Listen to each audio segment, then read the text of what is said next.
నమస్తే. Welcome to BRK health. నేను మీ కీర్తి. ఈరోజు మనతో పాటు ఉన్నారు ఆయుర్వేదిక్ నిపుణులు డాక్టర్ చెలిమెల శ్రీనివాస్ గారు మనతో పాటు ఉన్నారు. సార్ని అడిగి మనకున్న డౌట్స్ క్లారిఫై చేసుకుందాం.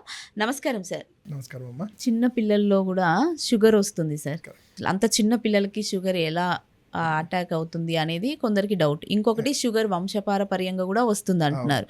ఇప్పుడు మనం చూసుకున్నట్లయితే మార్కెట్లో షుగర్ పూర్తిగా తగ్గిస్తాము అని అంటున్నారు. నిజంగా తగ్గుతుందా సార్ షుగర్?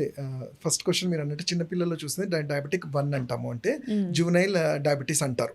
దానికి 2 రీజన్స్. ఒకటి ఏంటంటే బై పుట్టుకతో వాళ్ళకి జెనెటిక్ ఫ్యాక్టర్స్ వల్ల, అంటే మదర్ వూమ్లో ఉన్నప్పుడు జరిగే కొన్ని హార్మోనల్ చేంజెస్ వల్ల ఆర్ ఫ్యామిలీ హిస్టరీ వల్ల పిల్లల్లో చూస్తుంటాం జువెనైల్ డయాబెటీస్ అనేది. అలానే కొంతమంది పిల్లలు ఏజ్ పెరుగుతున్న ఇప్పుడున్న లైఫ్ స్టైల్కి, అంటే ఈ జంక్ ఫుడ్ కానివ్వండి, అసలు ల్యాక్ ఆఫ్ ఎక్సర్సైజ్ మీరు చూస్తే చూడండి, పొద్దున స్కూల్లో ఇవ్వగానే డైరెక్ట్గా లేస్తారు, అసలు బ్రష్ చేసేసి ఉరకడమే ఉంటుంది. తింటున్నారు లేదంటే ఇంత దాంట్లో. అండ్ మనం పిల్లల్ని ప్యాంపర్ చేయడంలో ఈ బర్గర్స్ అని, పిజ్జాస్ అని, అంటే బాడీకి ఏదైతే హార్డ్గా డైజెస్ట్ చేసుకునే ఫుడ్స్ ఉంటాయో అవి అలవాటు చేస్తున్నాం. సో వీటి వల్ల అండ్ ల్యాక్ ఆఫ్ ఎక్సర్సైజెస్ వల్ల కూడా ఈ డయాబెటిక్ అనేది చూస్తూ ఉంటాం. సో ఇది 2 కారణాలుగా చూసుకుంటాము. అండ్ ఇంకోటి మీరు అన్నది ఏంటంటే షుగర్ అసలు తగ్గుతుంది, రివర్స్ అవుతుంది అనేది అంటారు. జనరల్గా ఆయుర్వేదంలో ఏంటంటే కొన్ని వీటిని అసాధ్య వ్యాధులు అంటారు. ఆ అసాధ్య వ్యాధుల్లో డయాబెటీస్, మధుమేహం కూడా ఒకటి ఉంది. అంటే దీనికి ఇది మెయింటెనెన్సే తప్ప రివర్స్ తగ్గేది ఉండదు. కాకపోతే ఇది దీన్ని మెయింటైన్ చేస్తూ ఉండాల్సి ఉంటుంది. ఎందుకంటే ఇది మెటబాలిక్ డిజార్డర్. బాడీలో ఇన్సులిన్ అనేది, అంటే అసలు చూసుకుంటే షుగర్ అనేది, ఈ షుగర్ బాడీలో బ్లడ్లో వెళ్ళినప్పుడు మనం షుగర్ అనేది మన ఎనర్జీకి స్టోర్ అవ్వాలి. కానీ ఎక్కువగా ఇది బ్లడ్లో ఉన్నప్పుడు హై గ్లైసెమిక్ ఇండెక్స్ అనేది పెరుగుతుంది. సో దానికి తగ్గ డైట్, ఫుడ్, మెడిసిన్స్ తీసుకుంటూ మెయింటైన్ చేస్తాం. అయితే ఎప్పుడైతే షుగర్ కంప్లీట్గా తగ్గుతుంది, రివర్సల్ అనేది ఈ 5 years నుంచి వింటున్నాం. మేము కూడా చాలా కేసెస్లో వచ్చిన కేసెస్ని షుగర్ వాళ్ళు నార్మల్ అయ్యారు. అంటే ఇక్కడ ఒక చిన్న క్లాజ్ ఏంటంటే, మీరు చూసుకుంటే షుగర్ ఒక 10-15 years బ్యాక్ వరకు ఒక ఏజ్డ్ పర్సన్స్లో చూసేవాళ్ళం. అంటే 50-60 క్రాస్ అయిన వాళ్ళల్లో ఎవరైతే బాగా లైఫ్ అంటే ల్యాక్ ఆఫ్ ఎక్సర్సైజెస్, లావుగా ఉన్న వాళ్ళల్లో, ఎక్కువ సెడెంటరీ లైఫ్ స్టైల్, కూర్చొని జాబ్ చేసే వాళ్ళలో ఎక్కువ చూసేవాళ్ళం. వాళ్ళకి వంశపారంపర్యంగా వచ్చేది. బట్ ఇప్పుడు ఈ 10-15 years నుంచి చూస్తే ఈ జనరేషన్లో 25-30 years వాళ్ళకి కూడా షుగర్ అంటున్నారు. అంటే రీజన్ చూస్తే వాళ్ళకి స్ట్రెస్ వల్ల ఉంటుంది, వాళ్ళ లైఫ్ స్టైల్ అలా ఉంది, ల్యాక్ ఆఫ్ ఎక్సర్సైజ్ వల్ల ఉంది. అండ్ ఇంకా ఈ 5 years నుంచి చూసుకుంటే ఏమవుతుందంటే, మీరు అందరికీ తెలిసింది మన కోవిడ్ అనేది ఎంత ప్రభావంగా అది ఎంత డ్యామేజ్ చేసింది. అంటే కోవిడ్ అని ఒకటి కాదు, అలాంటి చాలా వైరస్లలో ఏమవుతుందంటే ఈ ఇన్సులిన్ అనేది దెబ్బతిన్నది. మీరు చూస్తే కోవిడ్లో ఎవరికి ఫ్యామిలీ హిస్టరీ లేని వాళ్ళకి కూడా షుగర్ అనేది వచ్చింది. అయితే ఇలాంటి వాళ్ళల్లో మనం షుగర్ రివర్సల్ చేసేదానికి చాలా ఈజీ ఉంటుంది. ఎందుకంటే వాళ్ళకి బై బర్త్ కానీ, బై జెనెటిక్ కానీ, బై హార్మోనల్ కానీ ఏది అంటే వాళ్ళకి రాలేదు. ఆ కోవిడ్ టైంలో మేబీ బికాస్ ఆఫ్ హార్మోన్స్, ఏదైనా మెడిసిన్స్ వల్ల కానీ దాని సైడ్ ఎఫెక్ట్ వల్ల వచ్చింది. కాబట్టి అవి తెలుసుకొని మనం ట్రీట్ చేయగలిగితే తప్పకుండా మనం షుగర్ని కంట్రోల్లో అండ్ తగ్గించగలుగుతాం. బట్ వేరాజ్ హార్మోన్స్, ఇప్పుడు అదే చెప్పండి, జెనెటిక్ ఫ్యాక్టర్ ఉన్న వాళ్ళలో నేను ఒకటే, దానికి కూడా ఆయుర్వేదంలో మేము ఎలా ట్రీట్ చేస్తామంటే, సింపుల్ ఎగ్జాంపుల్ అమ్మా, మీ ఫాదర్ మీకు బెంచ్ కార్ ఇచ్చారు, జనరలీ యాక్సెప్ట్ చేస్తారు. కానీ అక్కడ మనం ఒక చిన్న ఆప్షన్ ఉంటుంది, నాకు ఇప్పుడు వద్దు అనే ఆప్షన్ కూడా ఉంటుంది. మనకి ఎప్పుడైతే గ్రీడ్ పెరిగిపోయినా కావాలి అనుకున్నప్పుడు కావాలి అంటాం. అలానే మన శరీరంలో కూడా ఇమ్యూనిటీది చాలా స్ట్రాంగ్గా ఉండి, రెసిస్టెన్స్ స్ట్రాంగ్గా ఉంటే, మీ ఫాదర్ వాళ్ళకి ఇమ్యూనిటీ వాళ్ళకి జెనెటిక్ ఫ్యాక్టర్ ఉన్నా కానీ మీ ఇమ్యూనిటీ బాగుంటే మీకు అది అవాయిడ్ చేయొచ్చు. మనం ఏంటంటే ఈ ఇమ్యూనిటీ అనేది ఏంటంటే ఈ స్ట్రెస్ఫుల్ లైఫ్ వల్ల కానీ, టైంకి ఫుడ్ తీసుకోకుండా, ఈ స్మోకింగ్ అని, ఆల్కహాల్ అని, లేట్ నైట్స్ పడుకోవడం, వీటన్నిటి వల్ల మన ఇమ్యూన్ సిస్టమ్ని మనమే తగ్గించుకుంటున్నాం.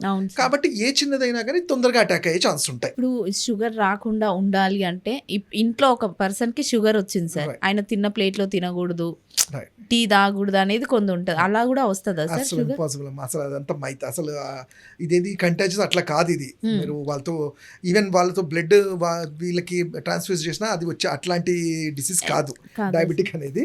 ఇది ఎప్పుడైతే మీ ఇన్సులిన్, అంటే ఈ సెల్స్ ఎప్పుడైతే లాంగర్ ఐలెట్స్ అంటాం, అవి దెబ్బతిన్నప్పుడు వాటిని మన బాడీ రిపేర్ చేసుకోలేనప్పుడు బ్లడ్లో షుగర్ ఎక్కువ అయిపోతున్నప్పుడే షుగర్ వస్తుంది. కానీ ఒకరి కంచంలో ఇంకోరు తినడం, వీటి వల్ల అసలు రాదు. జామకాయ తినడం వల్ల వల్ల షుగర్ని నివారించవచ్చు అంటున్నారు. అది ఎంతవరకు అది నిజం కూడా సార్? అవన్నీ ఏంటంటే కొన్ని సందర్భాలు ఎలా ఉంటాయంటే ఇప్పుడు మీరు షుగర్ మనం చూసుకుంటే రోజు చెక్ చేసుకున్నారనుకోండి, రోజు ఒకేలాగా ఉండదు. అయితే ఎప్పుడైనా పండ్లు ఇలాంటి బాడీ లో గ్లైసిమిక్ ఇండెక్స్ ఉన్న తీసుకున్న రోజు ఏమన్నా కొంచెం తగ్గితే అది బాడీ జనరల్గా తగ్గించుకున్నట్టు, కానీ ఏదో ఒక్క ఫ్రూట్ తీసుకుంటే తగ్గిపోతుందని కాదు. అన్ని సమపాలలో ఉండాలి. వెయిట్ మన మేనేజ్మెంట్ అంటే ఎక్సర్సైజ్ ఇవన్నీ చేస్తుంటేనే కంట్రోల్ అవుతుంది. అంతేకాని ఉట్టి జాంపండు తీసుకుంటే షుగర్ తగ్గిపోతుంది అనేది కాదు. ఈవెన్ మెంతులు అలాంటివి కూడా మనం చెప్తుంటాం, ఎందుకంటే ఇవన్నీ కూడా ఇన్సులిన్ని అసిస్ట్ చేసి మా బాడీని కంట్రోల్ చేస్తాయని. బట్ ఇవేంటంటే లాంగ్ రన్లో నేను చెప్పినట్టు మిగతా పారామీటర్స్ వీళ్ళకి హార్మోనల్ కానీ వేరే ఇతరత్ర జబ్బులు లేకుండా ఎక్సర్సైజ్ చేస్తూ ఉంటే ఆ కొన్ని ప్రైమరీ లెవెల్ అంటే ప్రీ డయాబెటిక్ లెవెల్లో మంచిగా కంట్రోల్ చేయొచ్చు. ఇప్పుడు షుగర్ ఉన్న వాళ్ళు ఈ ఫుడ్డే తీసుకోవాలి, ఈ ఫుడ్ తీసుకోకూడదు, ఈ ఫ్రూట్స్ తినాలి, ఈ ఫ్రూట్స్ తినకూడదు అని ఏమైనా కండిషన్స్ ఉంటాయా సార్? తప్పకుండా ఉంటుందమ్మా. ఎందుకంటే మనం చూడండి మన ఫుడ్ అనేది అదే చెప్తాం కదా, ఆయుర్వేదంలో మేము ఏమంటాం వాత పైత్య కఫం అంటాం.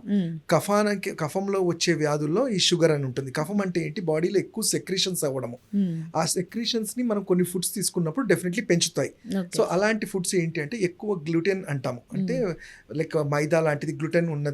అలానే బాగా డ్రై చేసే foods like non veg items హెవీగా తీసుకోవడము, పొటాటోస్లో కానీ స్టార్చ్ ఎక్కువ ఉన్నాయి, కార్బోహైడ్రేట్స్ ఉన్నవి. ఏమంటే ఈ కఫాన్ని పెంచడం వల్ల మన బాడీ మెటబాలిజం తగ్గి షుగర్ లెవెల్స్ అనేవి కంట్రోల్ అవ్వవు. సో అందుకని డైట్ అనేది చాలా ఇంపార్టెంట్. కొన్ని ఫుడ్స్ వీళ్ళు తీసుకోకపోవడమే మంచిది.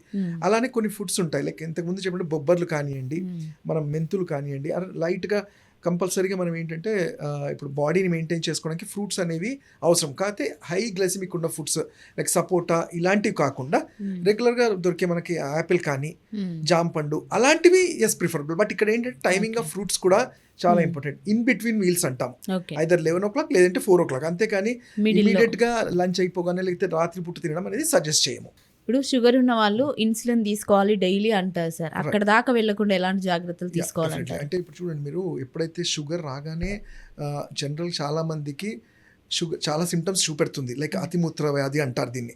ఎక్కువ యూరినేషన్ పాస్ అవ్వడము, టైర్డ్నెస్ అవ్వడము, పెయిన్స్ లాంటివి రావడం, స్వెట్టింగ్ రావటము, ఇవన్నీ ఉన్నప్పుడు మీరు వైద్యుడిని కలిస్తే మనకి సింపుల్ బ్లడ్ టెస్ట్ ఉంటుంది, దాంట్లో తెలిసిపోతుంది.